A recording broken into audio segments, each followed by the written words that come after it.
Kembali dalam dialog kita, pemirsa, baik saya akan ke Mas Hanta Yuda. Ini kalau kita lihat di nama-nama yang sudah beredar saat ini sebagai orang-orang yang digadangkan menjadi calon ketua umum, mereka pun sepertinya sudah melakukan semi kampanye karena mereka sudah melakukan sosialisasi. Mereka juga bahkan ada yang ketemu dengan disebut-sebut sudah bertemu dengan DPD begitu. Nah, kalau kita lihat dinamika ini sudah dijalankan walaupun belum ada kepanitiaan. Nah, bagaimana kemudian nanti pada saat benar-benar akan dibentuk steering committee yang memang menentukan jalannya Munas ini. Nah, pastinya ada tarik-menarik kepentingan di sini terutama dari orang-orang yang memang akan maju menjadi calon ketua umum dan mereka pastinya ingin orang yang ditunjuk di steering committee adalah orang yang mendukung mereka. Nah, ini bagaimana Anda melihatnya? Apakah belum Munas saja tapi sudah ada perebutan kursi di steering committee? Seperti saya katakan di awal tadi, justru itu tantangannya, titik krusial 3 itu. Kalau 3 ini bisa dilalui, saya optimis Golkar akan menempuh jalan rekonsiliasi itu. Tapi kalau 3 ini tidak bisa ditembus, maka jalannya akan melingkar, kemungkinan akan berputar lagi.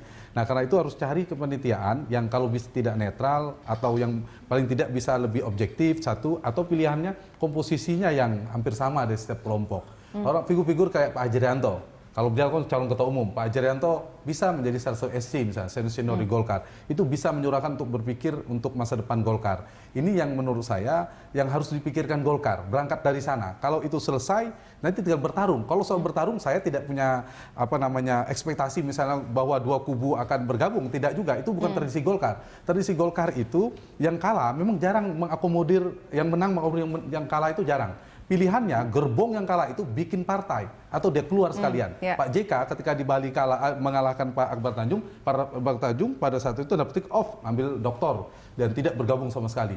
Yang sejarah lainnya itu sejak 98 Pak Edi Sudrajat bikin PKP. Sekarang jadi PKPI kalah dengan Akbar Tanjung. Kemudian 2004 Pak Akbar Tanjung tadi, 2009 juga cerita sejarah Golkar juga Pak Surya Paloh bikin Nasdem. Konvensinya juga semua bikin partai. Pak Wiranto dengan Hanuranya, Prabowo dengan Gerindranya. Selesai. Jadi kalau mau selesai Golkar itu harus punya anak, cucu, atau nanti ada cicit lagi. Selesai pertarungan Golkar. Pilihannya itu. Tetapi maksud saya adalah arena pertarungannya ini dulu. Kalau arena pertarungannya ini, arena Munasnya ini demokratis, terbuka, equal, dan bisa bertarung semua kesempatan, persoalan kalah itu persoalan biasa bagi Golkar. Gerbongnya sangat besar kan, karena gerbong besar itu kalau koalisi agak sulit. Jadi itu menurut saya akan menjadi tontonan mudah-mudahan yang baru dari Golkar 2019. Kalau menurut Anda, prediksi Anda bisa nggak dicapai ini yang idealnya dengan, kalau kita melihat konflik sudah panjang berjalan selama ini? Dengan posisi calon-calon ketua umum yang muncul. Ya, menurut saya sangat mungkin karena tidak ada pilihan. Kalau tidak ditempuh oleh Golkar nggak dapat apa-apa, menyandera diri sendiri. Pada ada Pilkada serentak 2017, Juni 2018, ada Pilpres Pileg, dan sekarang hanya 6 bulan, dan ini menurut saya momentum bagi Golkar. Soal kalkulasi peta konstelasinya itu persoalan lainnya. Tapi selesaikan dulu di arenanya. Kalau arenanya ini terbuka, seperti Pak Erlangga katakan tadi, politik gagasan yang ditarungkan. Jadi amunisinya itu ada gagasan, amunisinya bukan amunisi bersifat transaksional. Boleh transaksional, tapi program. Tapi soal ide, soal gagasan, nah itu Golkar akan menarik. Dan saya sering mengatakan kenapa menarik membahas Golkar, sehingga kita menerka ini Golkar. Siapa ketua umumnya? Gimana? Itu kan menarik. Justru partai ini demokratis sebenarnya. Dalam konteks eksternal beda dengan misalnya ada partai yang udah tahu ketua umumnya siapa. Itu kan nggak menarik. Demokrasi tidak ada sebenarnya. Itu bisa pelajaran positif diambil Golkar di antara catatan-catatan yang tadi itu. So it's now or never gitu ya. Tapi itu permasalahan sekarang menentukan siapanya itu yang mungkin akan sulit ya. Kepanitiaannya sebelum bisa mendapatkan. Kalau menentukan susah, akhirnya menurut saya pilihannya komposisi. Udah masukkan, tapi bertarung lagi nanti. Tapi nggak apa-apa kalau bertarungnya terbuka di sana. Nah, menurut saya ada 3 kelompok. Nggak mungkin diserahkan kepada yang netral, tidak 2 kubu. Jadi ada katakanlah dari kubu Bali, kalau masih solid ya. Kemudian ada kubu Ancol di sana, sekian orang sama. Dan ada kubu yang relatif tanda petik netral tadi. Nah, itulah berpikir untuk membuat arena Munaslup ini lebih demokratis begitu ya, kurang lebih. Oke, Pak Hajrianto, gimana nih kalau Anda tadi katanya Anda salah satu calon yang bagus nih untuk SC begitu, bisa netral? Ya, atau siap dilobi dari semua pihak? Ya, sebagai kader kalau ditugaskan tentu harus dilakukan dengan sebaik-baiknya. Tentu saya dapat memposisikan diri sebagai orang yang netral ya. Saya tidak begitu pusing jadi pengurus DPP atau tidak. walaupun saya tidak ada niat sama sekali untuk pindah partai, ya satu-satunya partai bagi saya Golkar. Tapi bagi saya tidak harus jadi pimpinan, saya nggak ambil pusing ada yang ngajak jadi pengurus atau tidak, ya. Dan saya akan berusaha untuk netral. Tapi begini, yang jauh lebih penting daripada itu, siapapun yang akan menjadi SC harus menjadikan Munas yang akan datang ini sebagai ajang Partai Golkar untuk memulai kampanye. Memulai kampanye 2019. Dan karena itu Munas ini harus berjalan dengan demokratis, dengan anggun, dengan baik.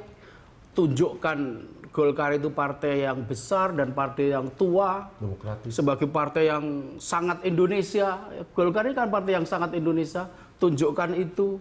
Partai yang besar dan tua itu mestinya bisa menyelesaikan sendiri problem-problem yang dihadapinya, bisa menyelesaikan konflik-konflik sendiri dengan mekanisme internal. Itu selama 1 tahun lebih ini tidak ditunjukkan sama sekali. Tidak nampak sama sekali sebagai sebuah partai besar, tua, berpengalaman, demokratis.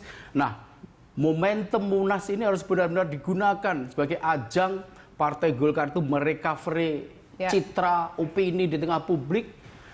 Seakan-akan ini sudah dimulai untuk kampanye, dan karena itu semua pihak harus betul-betul komit ya pada keberhasilan Munas ini, dan saya yakin bisa. Asal semuanya diurus dengan sungguh-sungguh, dikelola dengan baik, dikelola dengan baik. Jangan memandang Munas ini secara business as usual, seakan-akan nggak terjadi apa-apa. Ya, jadi saya mengingatkan para elit Golkar ini harus mengingat kenapa kok kemarin terjadi konflik 1 tahun lebih itu. Kalau ketemu itu, jangan sampai mengulang lagi hal-hal yang baik, harapannya seperti itu ya. Sebelum saya ke Pak Airlangga, saya ada pemirsa yang akan bergabung sama kami, Pak Tamrin Umar di Ciganjur. Silakan Pak, komentar Anda singkat saja.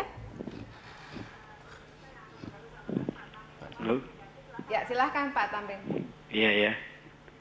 Selamat malam, Berita Satu. Selamat malam. Bagaimana nasib Munas Golkar? Kita sangat menyayangkan partai besar pendukung 30 tahun Orde Pak Harto sekarang kayaknya seperti terpecah belah antara grup Abu Rizal Bakri dengan Agung Laksono. Sangat disayangkan, ini adalah suatu penggambaran, pencerminan bahwasanya Golkar itu bukan partai yang didukung oleh masyarakat, tapi adalah didukung oleh elit-elit politik, sehingga mereka-mereka itu tidak memperhatikan nasib daripada pendukungnya yang selama ini kuat untuk mendukung Golkar. Jadi Anda melihat Golkar saat ini lebih partai yang elitis begitu ya Pak ya, tidak lagi memperhatikan masyarakat yang mendukungnya. Dan kondisi Golkar gitu. Terima kasih ya. Ya. Baik, terima kasih Pak Tamrin sudah bergabung bersama kami. Baik Pak Airlangga, ini bagaimana Anda menilai? Besok kata Anda akan diputuskan, tapi itu pun juga Anda menduga-duga begitu ya. Kira-kira bagaimana sih sebenarnya ini kalau kita melihat Golkar? Ya, Golkar ini tadi seperti Pak Tamrin katakan, memang pengurus sudah sepakat bahwa persoalan konflik internal ini harus selesai dengan Munas. Sehingga Munas itu menjadi titik balik daripada Partai Golkar ke depan. Nah, tinggal kesepakatan, saya tidak mengatakan kubu, karena saya katakan ini unsur.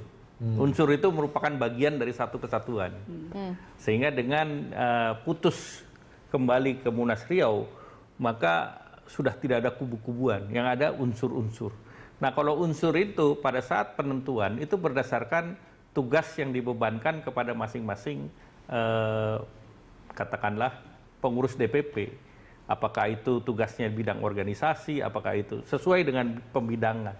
Nah, itu demikian juga pada penunjukan SC/OC nanti, sehingga pilihan-pilihan itu kelihatan, dan pilihan itu berdasarkan memang tugasnya di situ, misalnya ketuanya organisasi dan sebagainya.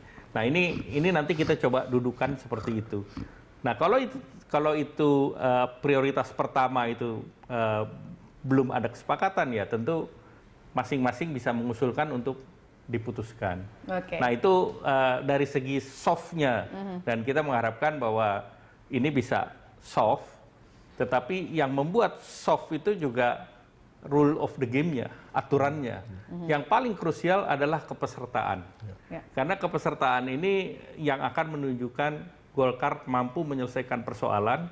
Munas itu merupakan akhir dari penyelesaian, bukan awal dari penyelesaian. Kalau awal dari penyelesaian, maka konflik di bawah itu tidak selesai. Ya. Nah, kita maunya milestone bahwa konsolidasi finalnya adalah pada waktu Munas. Oke. Maka seluruh konflik harus diselesaikan. Baik, Oke, terima kasih terima kasih. Pak Erlangga. Kita tunggu hasil rapat besok untuk bisa menentukan jalan Golkar seperti apa ke depannya, karena juga masyarakat seperti pendukung-pendukung yang menunggu begitu ya. Kan juga kita lihat ini adalah salah satu partai Golkar yang tertua dan juga mungkin kita lihat dinamis sekali. Kita lihat mudah-mudahan besok bisa ada keputusan yang pasti. Terima kasih Pak Erlangga, terima kasih Pak Hanta Yuda, terima kasih Pak Jayanto sudah bergabung bersama kami malam hari ini.